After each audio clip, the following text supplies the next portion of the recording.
welcome back to the Candy Kingdom with Lace and Misty.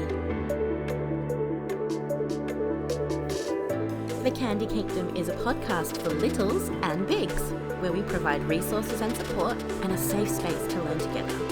So sit back, grab your sippy, stuffy and passy, and let's play.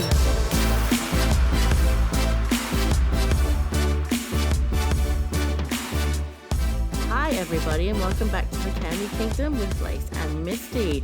We've got lots in store today. We're beginning what potentially might be a new mini-series on setting up a dynamic.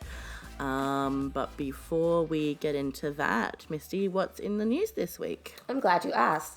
So, Littles Down Under hosted their first community barbecue. So for those of you who don't know, Littles Down Under sell ABDL gear. They're based in Australia, obviously, based in Queensland. Mm-hmm. And it sounds like they had a pretty decent outcome, and it was a fun night. So they're going to continue doing this on the last Friday of every month.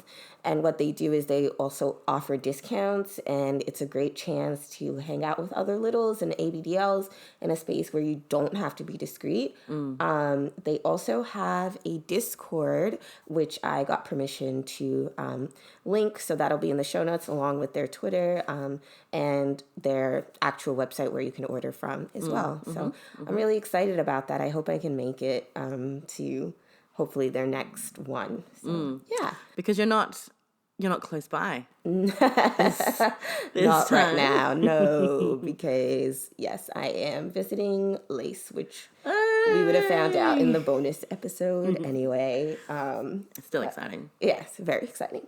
And any news from you, Lace? I am sick. Boo. I have tonsillitis. No. And you were brave enough to actually still come and hang out, so. Well, I Googled if it was contagious, and it was like, it's not after a day of antibiotics. So I was like, sweet, it'll be fine. I'd been on antibiotics for approximately 7 hours. It counts. It's totally chill. Okay. My immune system is pretty good. Yeah. I think I'll be okay. Hopefully you will be. But if you start getting tonsillitis, it's not my fault. Yeah, it's totally your fault, but that's fine. I have no more sick leave, though, so pay me. So that's really all we have this week. There's not nothing else going on. Yeah. I love that idea about the community barbecue lunch where you can be your best self. I think that's super cool. Exactly. If they want to do one in Adelaide, they can. Maybe like if they have the opportunity to expand, that would be really cool, and do it in other places. That would be really cool. And they're the only ones that have a warehouse in Australia. They do. That's really cool. And that's where it's hosted, obviously. Yeah. Not like in an actual park or something like that. No, not like you usually have to do where you have to be discreet. I'm pretty sure you can just show up in like full gear. And is it like a day munch? Yeah, that's a good way of thinking of it. Like a little munch, pretty much. Yeah. Oh my God, what fun. ABDL munch. Where you can buy all the stuff for a bargain. I know. I'm going to be so poor, but it's okay. I would have planned in advance for it. Well done. Thanks. Excellent. That's very responsible littling. All right. Well, shall we get into this episode? Oh gosh, the beginning of the next potential mini-series. Probably. Yeah, because this is big. We started typing it up, and then we were like, oh, we are now on page 4. Oh, goodness. Oh, good. Which it's a pretty big deal, and people need guidance in this area. Yeah. So basically we're talking about how to actually build the dynamic once you've done all of the vetting and you've decided, hey, we're super compatible and I want to do this with you. Like, where do you actually start? And we often see people who are totally new to CGL or like transitioning from another type of dynamic. Like, if you have a master or someone who used to be a master and they now want to be a daddy because you're bringing out those characteristics in them, they have to like rethink the way they do everything. Yeah. So we're just giving some ideas on what we think would be a good way to start, pretty much. And at the end of the day, it's still a GS dynamic of sorts. It's just you're going about getting the same sort of results, but with different techniques. Yeah. That's all it is. And hopefully if you're a dominant who's coming into this, the desire to do nurturing things as opposed to, or instead of the more traditional BDSM will make these changes really easy. Yeah, exactly.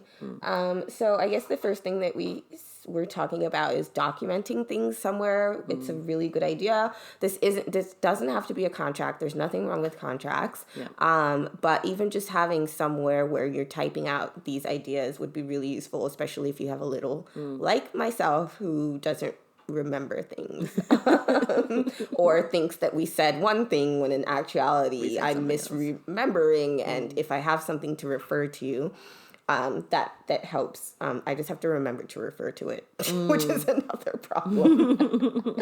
So and remember that this can be like a complicated dynamic, and it requires more effort and constant communication than a vanilla relationship typically does. So having a common thing that you can refer to, I think, really helps out with that. Yeah, it's a really valuable resource. So luckily, doing all the pre-vetting work would have already given you a lot to work with. So now it's just about getting the details and structure and common ground sorted out, which is what we will discuss at length now. Yes, well, we will. I guess you also want to start really slowly. So Lace was saying, maybe you only do it on weekends or an hour every day and get comfortable being in that headspace. And it would probably be a good idea to do some debriefing after you've had that and talk about what worked and what didn't work and what you felt comfortable with and what you'd like to explore a little bit more. Because I find when you're doing this stuff and you have a particular idea in your head and then it goes a completely different direction than what you're expecting, it's like, oh, well, let's talk about that a little bit more because that's not what we were planning. But yeah. And I think things need to have an opportunity to happen organically, but also you need to push in certain areas to make sure that you're actually trying the things you set out to try, because it's really easy to just fall back on what's comfortable. And if you're trying this dynamic for the first time, especially, it can feel a little bit like exciting but also stressful. Yeah, 100%. So, yeah. The stress factor is there. So that's why taking baby steps, no pun intended. Well, yeah, there was a really good pun actually. But also, it's really good to work on the skill of jumping in and out of little space for both the caregiver and the little. Yeah. Because sometimes the protocol levels change, and sometimes you just want to be. We talked about this as well in the like how when we talk about vetting, we were talking about how regular or how 24/7 or is it going to be like how much are you going to be doing this dynamic. So you got to practice being able to jump in and out of that space as well. So this I think is a good way to do that. It's just, as you say, start small and build from there. Exactly. So we've got, starting with a simple framework, going over the basics, your protocol, your rules, your tasks, and your consequences, incorporating things slowly, make sure things are working and are consistently being completed before adding something new. Yeah. And protocol, rules, tasks, consequences, that's like the bread and butter of this whole dynamic. That is your framework. You build everything into those sort of areas, and some of them kind of talk to each other and some of them mutually exclusive. So it's good to be, I guess, because it's not a protocol that really benefits from being rigid. It does need to be flexible, but there needs to be some sort of structure. Yeah, because we all benefit from structure. That's why we like being in these types of dynamics.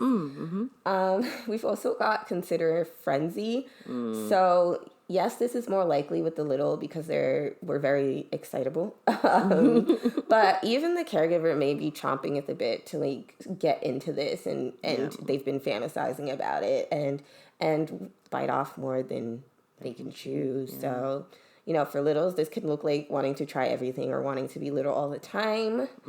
For the caregiver, I feel like it can be wanting to control everything, like and wanting to be involved in everything and wanting to incorporate the dynamic in everything, and you'll just burn out and get frustrated.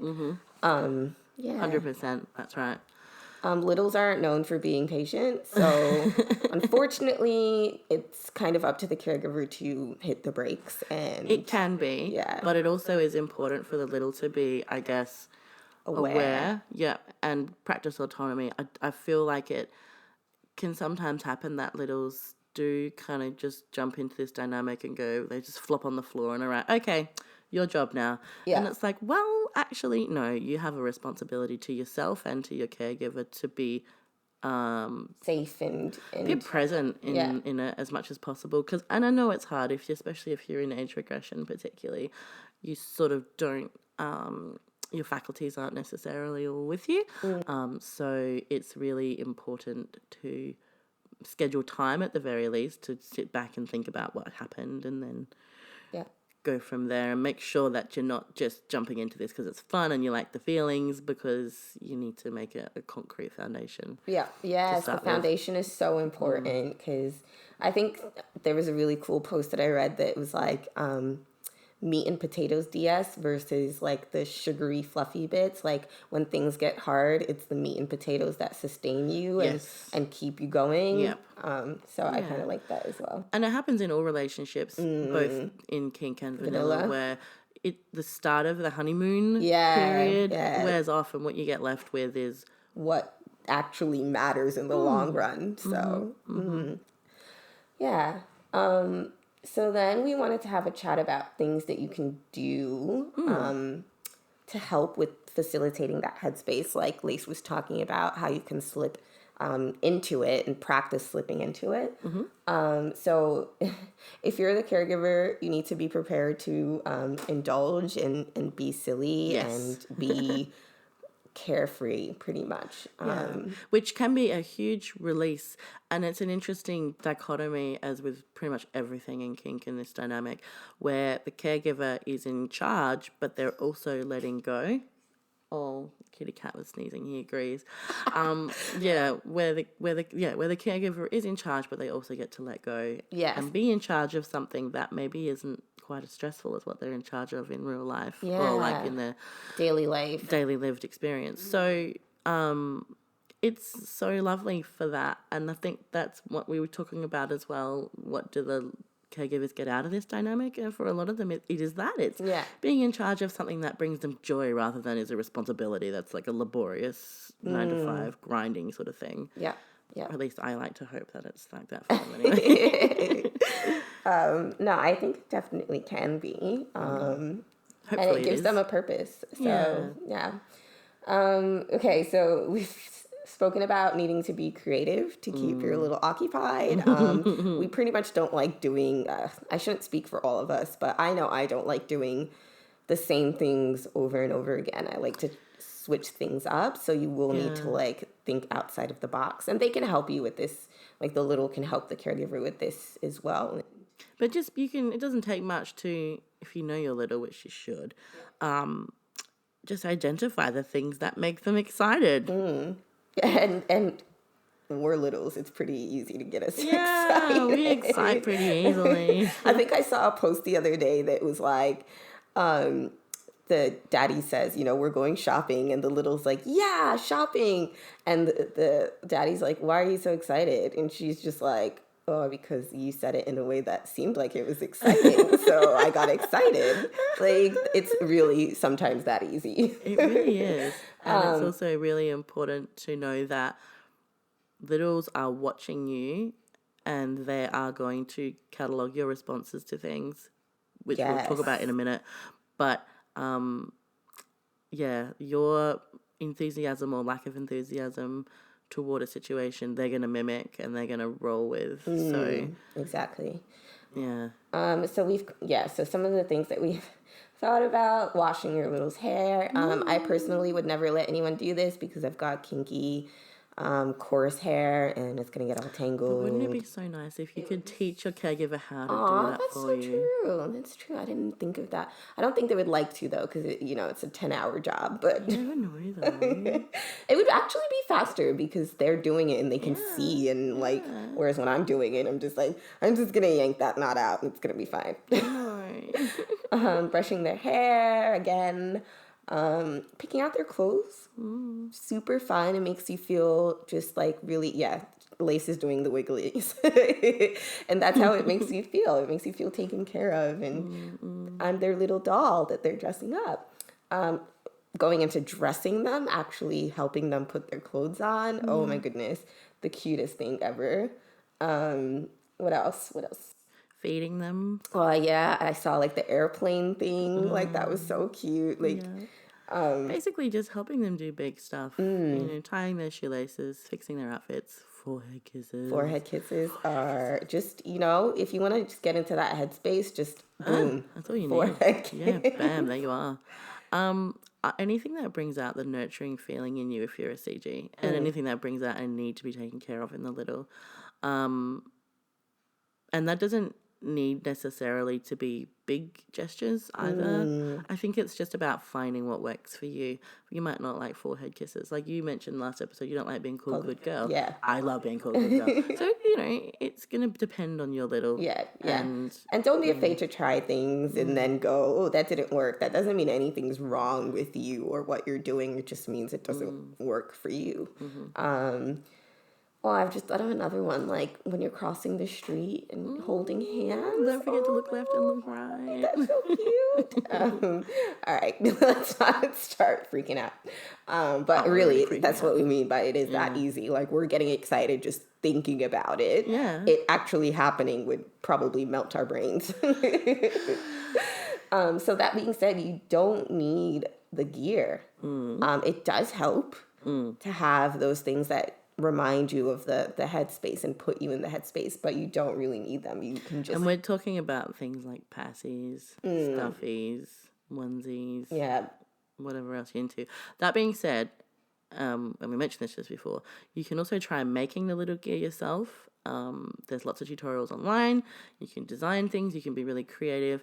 And also, don't dismiss op shops because there's lots of fun things that are really inexpensive, like kids' books and movies and toys and crockery and cutlery for kids with pretty designs and stuff. I feel like they would definitely have, like, when the kids outgrow the separator plates. Yeah. Like, they would definitely... Can we do that? Can that be an episode where we just go and, like, do, like, a $50 op shop haul? Yes. That would be so fun. I agree. We should do that. That would be really good. And then that's an option. And also there's lots of good sources of material in op shops for creative projects. So if you just keep an eye on them, go to the local ones, and because I know that this can get really expensive real quick. Yeah. So if you're going to be making, let's say, a bib with a matching passy clip, you could buy something in a material that's really cute, like even a t-shirt or like a jumper or something, and then if you just have like basic stitching skills, you can cut it out, stitch it out, and then bam, there it is, and you spent a couple bucks here and there on some things to make it.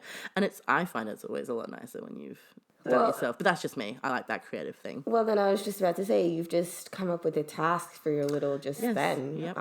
Go, like, you've come up with a date, first of all, a little date idea if you go together. And then... Because not all littles like colouring. Like, I don't really like colouring that much. Yeah, I don't mind it. Yeah. I enjoy it for, like, relaxation. I mostly use colouring for mindfulness if my brain's working overtime and I need to kind of slow it down. But otherwise, I just find colouring really boring. Yeah. I do it when I'm passing time at work, if I'm not playing Stardew Valley on my phone. Honestly, with colouring for me, it stresses me out. Because I'm like, that's ugly and I don't like it. But that's something I'm practicing in therapy is my therapist said, if you don't like it, just destroy it. So... you need one of those wreck these journals. Maybe that's a good idea. Well, because what I've done is I just scribbled all over it. And with, like, I just didn't care. I just had the fist grasp, like that little kid grasp. And I just, like, went crazy. And it felt so good. And I wasn't even thinking about, like, how I colored it in and how this didn't match and all of that kind of stuff. I was just having fun. Yeah. But yeah, think of different things that you can incorporate into the dynamic as a little date.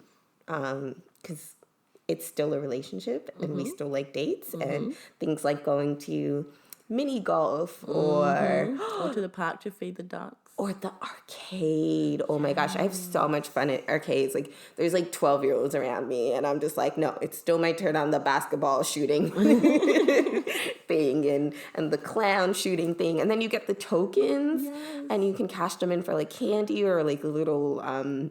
bouncy balls. Yeah, the bouncy balls and the fun pencils and all of that. Just like... Honestly, it's things that you would be doing when you were younger. Like, those are always fun dates. And for that's kind of littles. like regression-y stuff a little bit. Not like hard out, but it's... No, yeah. But it's something that you can still do that looks vanilla. So, but you know that you're having a little bit of that headspace going on. Yeah. Also, I don't know about you, but I freaking love Happy Meals. Aw, because you get a little toy. And you feel so small. Yeah. I hate McDonald's here. Oh, I'm so sorry. you don't like it? No, it tastes different. Does it? Yeah. Oh. I don't know How? what it is. I don't know. It just tastes... I feel like it tastes too much like real food. Oh, okay. Yeah, so I only like Hungry Jack's, which is Burger King in the States. I love so Hungry Jack's. it's so good. We've got a Carl's Jr. down here. No way. Can we go? Yeah. Sweet. Do you want to get that for lunch? Yeah. Okay. I'm sure we should. Back to the podcast that Yeah, we sorry. that we're recording. Oh, this is dangerous being in person. Like, we can look at each other and like just make crazy faces and get distracted. Okay, Yeah, so the so- next point we're going to be talking about is things that you can say to get your little or caregiver into headspace. Yes. So There's so many ones. there's a lot of little triggers, and this is going to be specific to your situation. There's no way around that. Yep. But here's a couple of little ideas to get your motor running. a couple of little ideas, did you say? So, you're too small to do that. Oh, I you. giggled. Oh, that's embarrassing. Yeah. Mummy will do that for you, or Daddy knows what's good or better for you. Yeah. Or are you saying, as the little, I'm too little to that? I'm little too to do small that. right now. I'm too small for this. I've actually started to, whenever anything opens up. So if I'm at work, for example, I've actually started doing this at work like an idiot. When people are talking about topics that are like a bit, I'm like, oh, I'm too little for this conversation, and they don't know what I'm talking They about. don't They just clue kind of into laugh, it. or just they just assume. But I know what I mean. So yeah, I'm too little. Asking for help in a little voice, which I can't do right now because I have got tonsillitis. Yeah. But you know. But it's like, Daddy, can you help me? Something like that. Just like super soft and cute. Referring to your little in a stern voice. Oh, if you're boy. CG. The little one, you need to stop now. Oh my goodness. I'm blushing. It's kind of like Dom voice, but like... Tonsillitis voice. No, I was gonna say there's Dom voice, but then there's caregiver voice, which is like It's got variation. that warning in the tone. Yes. But it's still loving and sort of like, hey, now listen here, please. Yes.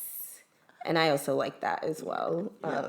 Also, pet names. Yes, there's so many. I love the list. You've got baby, sugar, buttercup, little one, anything that sounds cutesy. Other things like dumb baby are a bit degrading, obviously, but you need to make sure this is not going to trigger anyone. Yeah. Some people love that though. Yeah, I know. And different people can have different facets of their little space too. Yeah. So sometimes you're in a little space where you're the cute, sweet little baby kitten or whatever, but then there's the other side where you're like Helpless baby. helpless. But then there's also like if you have sexual stuff in your relationship, it's like, I'm not going to say it because it'll make you blush, but No, say it. I'm gonna hear. oh well, like the idea of like particularly I think this is like hypersexualized in DDLG, but like daddy's toy. Oh, stuff like that. Yeah, no, that makes sense. Lego, stop being so cute. You're distracting me. Yeah, like I used to be called silly baby, like when I did something, and I didn't mind it because it's like it made me feel small and blush. And I know that I'm obviously intelligent, but it was just kind of a fun reminder of not being in charge and not That situation. Yeah, And that's nice. Anything that reminds you that you're not in control. your caregiver is the one that's responsible, and they will let you understand in your time. Yeah, exactly. I think another cool thing would be if you speak another language that your little doesn't speak. Oh, To like maybe baby talk them in another language because it's like phew, straight over their yeah, head. that's so true. And they could be like, but I don't get it. It's fine. You don't need to. Yeah, I'll it's explain 'cause it to you're you too when small. when you're old enough. I'll tell you. That is very cute. I had another point, but it's gone now. I think because I'm getting hungry.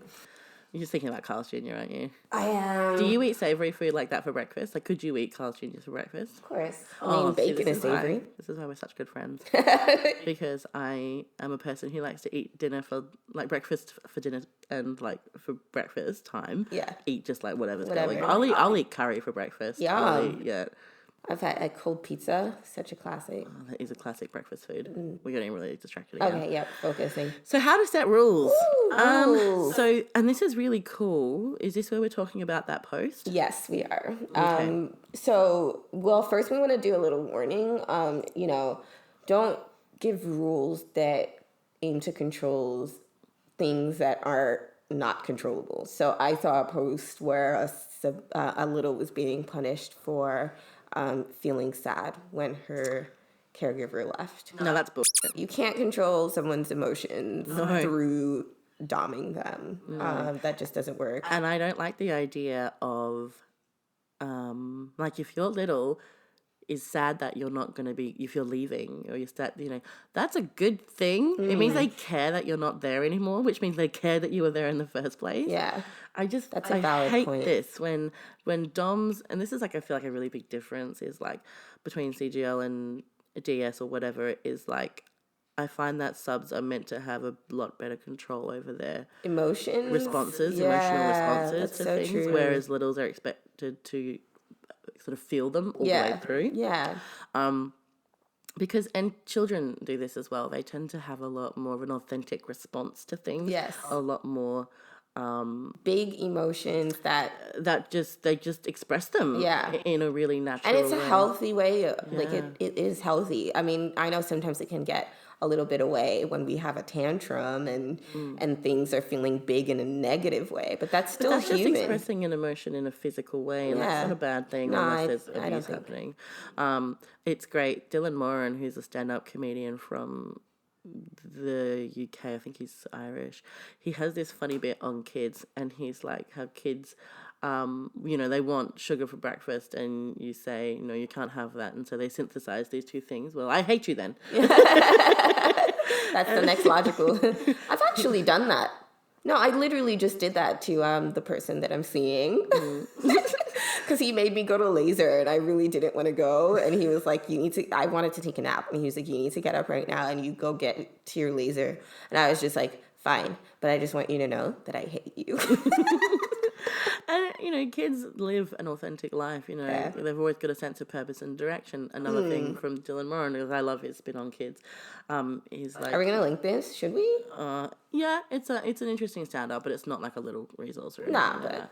And it's like, he talks about kids are like, what have you got? It's a harmonica. What are you doing? I'm going to put it in the toilet. And off they go and do it. And I think there's that kind of authentic mentality of like, I'm just going to do what my impulses tell me to do. Yeah. And you want to, I think particularly for women, and I know this is felt across all genders, but my experiences as a woman, and it is that I've had to stifle a lot of that for social reasons. Yep. And being little gives me a chance to just be little and to do things authentically and to be like, okay, what's happening in the core and how am I going to express that? Yeah. And what do I feel all like those doing? filters that I've had to, you're not put in. trying to control all of that. You're just going, this Just feels being me. good. Yeah. I'm going to put my hand in this thing of paint and squish it. Yeah. Because that's cool. It's cool. Or like if you anything tactile, anything that feels nice, anything that kind of smells good, going with those sort of primal desires, which is a big part of DS and kink in my opinion. And you want to foster that. Yeah. No, I'm thinking, now that you're bringing that up, I'm like thinking of the things that I do, which is like repeating something just because I like the way it sounds and feels in my mouth. I'll just do that, or I'll just sing and things like that. You're so right. I've never thought of it that way. I think a lot of people have to stop doing that in their lives. Yeah. Stop getting in touch with their inner child. Yeah, because it's not appropriate. Yeah, well, can't do that at work, can you? I do anyway. I talk to myself at work all the time, and it drives my coworkers insane. And I'm like, I'm so sorry, but this is how I like process things, and I'm gonna try to stifle it for you. But that's right there. It's a filter that you've had to put in place because you want to be accepted in a social situation, which kids don't have that filter. No, kids are like, you don't like me talking out loud. Oh, well then shut your ears then. And hey, I just want to take my diaper off in the supermarket, and I'm just gonna do it. I don't want to wear it anymore. It's very uncomfortable. I'm putting my needs first. Goodbye. Right, exactly. Okay, so back to rules. That was a departure. This is how we've decided that this is probably going to be more than one episode, because we are not even halfway through our notes and we are just chatting up a storm. But here's the thing. I think it's really valuable to just have conversations about this and to expand on these points because for a lot of people, this is brand new. And we forget that. Yeah. So that's why we like, and particularly this dynamic design and the vetting a caregiver and vetting a little, this is huge. This is the foundations and the fundamental parts of your relationship. What did you say before? The meat and potatoes of the relationship, or the tofu and the potatoes if you're vegan. You want to be inclusive. But, you know, if we don't do this right and pay this, I mean, I'm not saying this is going to be the only resource that a person uses, but it might be. Well, it might be their starting point as well. And so I want to make sure we go through each point and be thorough about it and try not to miss anything. Yeah. Anyway. I mean, we tend to do that, and then we just come back and address it, so, because we're awesome. And we would love to hear from people, as usual. We want to know, you know, what you think of X point or something that you've heard that you incorporate into your thinking and your dynamic. Oh, have we missed something? Yeah. Call us out. Also, we're very hungry, so it is making it hard to kind of concentrate and focus. Misty's like, can I have some coffee? So I like put the plunger on, and that was a half an hour ago. Yeah, so that's gone cold. Yeah. We are very focused. Anyway, so then back to rules again. You can't do any rules that address mental health or just health issues in a way that is beyond your scope. You know, you're not a doctor, you're not a psychologist. I feel like we always need to come back to that point because we just see on Tumblr, we follow quite a variety of people, not just CGL people, but other kinksters. And we just constantly see asks like, my submissive is cutting. What kind of rule can I do? Like, no kind of rule, just get them professional help. Like, that is the space that needs to be addressed in, and you need to know your limits. And even if you are somebody who is in the mental health profession, you don't want to bring your job to your relationship. That's just going to cause resentment, honestly. Oh, you're never going to feel like you stopped working. Yeah. So, no, don't do that. Why don't you... One thing that you could do, if this is consenting on all parties, come to a therapy session with them, talk to the therapist and say, look, I'm a person, even if you don't want to talk about your kink, say I'm a person who's a mentor in their life. What sort of things can we do? What strategies? Help? You don't even have to say you're a mentor. Like, even just being a loved one, you can say, what strategies can I use to support? Or like, what things are you doing and how can I hold that up outside of this? Yeah, exactly. And then you can incorporate that into the rules. That's a valid point. If you are insisting on trying to dom their mental health out of them, or, I don't know, just love them for who they are and be caring and supportive when they're going through their things. Like, I get frustrated when people say, how can I cheer you up? And it's like, you can't because I have depression. It's my chemicals in my brain. Unless you've got something that can just insert and get these chemicals that need to be doing the thing. Unless you've got like free serotonin, don't try and also don't be offended if a little says to you, I'm not going to be able to be cheered up by you, because it's not an attack on you, not an affront on you. It's on the fact that their mental health isn't something that you can just cheer up, otherwise they wouldn't. Just be there. Just be there for them silently. Do your own thing if you have to, but just being a physical presence is oftentimes enough, and being a listener. Okay, so there's a really good post that we will be putting in the show notes about setting rules, and this person, they are Jersey Daddy on Tumblr. One Little Kingdom is their Tumblr. And they have written a post that highlights or outlines 3 types of rules for littles. So they have good advice generally on Tumblr. They're really valuable resource for the CGL community. And they live the CGL life, obviously. And their little is also on Tumblr as well. Yes, they are. Yep. So the rules that they have outlined are rules that establish dominance and are fun for the dominant, rules that help the little to be healthier, and rules that help the little to meet their goals. Okay? So we've got a few examples of each. If Lace wants to take over, while I think about Carl's Jr. I'm also thinking about Carl's Jr., to be honest. So, okay, so we can look at, for example, so suggestions of some of the way that these rules could work. So for disorganized littles, for example, like Misty, Called out. have a lunchbox packed each night before you go to bed. Then you will choose 3 clothing options for your CG to choose from and send a photo of each before bed. You're going to meal plan with your CG at the start of each week or whenever is practical, and then show a photo of each meal so your CG can make sure that you're on track. That's just like a couple of suggestions of rules that, you know, you would do if you were disorganized. Going back to littles who suffer mental health conditions, there are some things that you can Incorporate. do that don't need therapeutic guidance that can help. For example, you'll meditate for 2, 10, 20 minutes a day using an app. There is actually a bunch of really good apps that just bring down, you know, particularly if you've got anxiety, that you can listen to and just breathe, count back, you know, and they're really wonderful. And we'll link a few. Do you know what I would like, though? If someone did, like, little specific meditation. How cool would that be? Oh, that's such a good idea. We should do that. We should do that. We should organise that. Okay. Sounds good. You will journal before bed and offload your scary thoughts and then share them with your CG, and that's good to do. You will take your medication at a certain time and have a tracker or tell your CG when you do. Yeah. And integrate some other type of rule which supports the work that they're doing with their therapist, which is what we spoke about before. Yeah. So, like, that's some examples of rules that you could have for a little who has mental health conditions that they want to work on. So it's about find the thing that is either something the little wants to work on, or if they've identified a weakness and they want to improve, or something that they're already working on with themselves but need a little bit extra guidance, and then build the rules around that. Yeah. Because it'll make it feel like they have a purpose and a point, and they aren't just things that you want gratuitously for your little to do. Yeah. And I hate that. Just not cookie cutter stuff. So, like, when I was in my previous dynamic, I had to be up at 6 and I would ask for snoozies.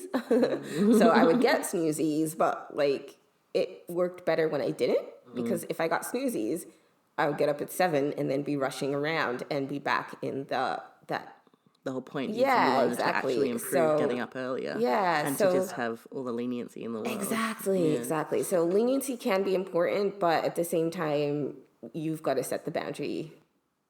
And being accountable to the rules you set is a big part of what littles like about this dynamic. Yeah. So don't be afraid to put your foot down and say, no. This is what you agreed to, and this is what's going to happen, because I'm just not going to let you down by letting you do what isn't good for you. And you might expect a little bit of pushback. Yeah. And that I know seems really silly, because it's like, you know, you've asked me to help you with this thing, and when I do, you don't want to do it. Yeah. But that's a part of the fun of being with a little, is bossing them a little bit and letting them Getting kind a of bit be more like, stern. if they're a bit huffy and they're like, I don't want to, but that's a part of the submission. It's not as easy, I don't think, for littles. They really have to work for it, you know. And it's not I the really kind love to sleep, so that was I was just like, I took like 3 naps when I got here on Friday. I know you did. It was amazing. One of them was like hours. Yeah, no, it was a 3-hour nap. It was so good. I don't know how you could do it. You derailed me, and now I'm thinking about Charles. I'm sorry. Charles Jr. again. But yes, make sure that your tasks and your rules have a point, and that they're actually going to be consistent, and you're going to be able to sustainably put them, you know, continue to put them at the forefront of your thinking and what you do. That being said, if a little brings to you and says, this isn't working for me, if they actually have the courage to do that, make sure that you train yourself to have a favourable response. Because if you're like, well, oh God, I mean, it's not good enough then, is it? You know, then the little will never do that again. Yeah. And even if that trained response is, I need to have a think about that, like I'll go away, where you can go away and manage your emotions and then come back to them. That's an idea as well. But just showed that gratefulness of, hey, thanks for having the courage to tell me. That's a really big thing that you've just done, and I'm really proud of you for doing that. Yep. I need to go away and think about it and figure out how I'm going to approach this to make things better for you. Yeah. And we always just want littles, like, I know it's hard, but like advocate for yourself, because you're also in this dynamic. It's not up to your caregiver to be a mind reader. You have to be present as well. So yeah, I think we might have to wrap up here, just to keep the episode somewhat reasonable. So next week we'll come back to this and pick up from tasks, and go back to how to introduce and how to decide on protocol and punishment, Rewards and all of that fun stuff.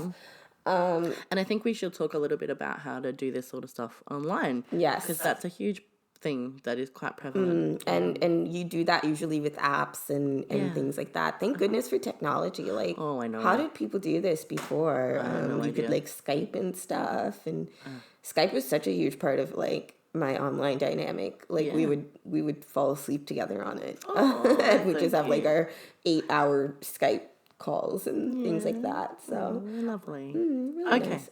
Well, we don't have any dodgy doms this No. week, which I think is a celebration and an achievement, because that means that we haven't been accosted by some jerk. Yeah, that's true. The Maybe they're community is learning.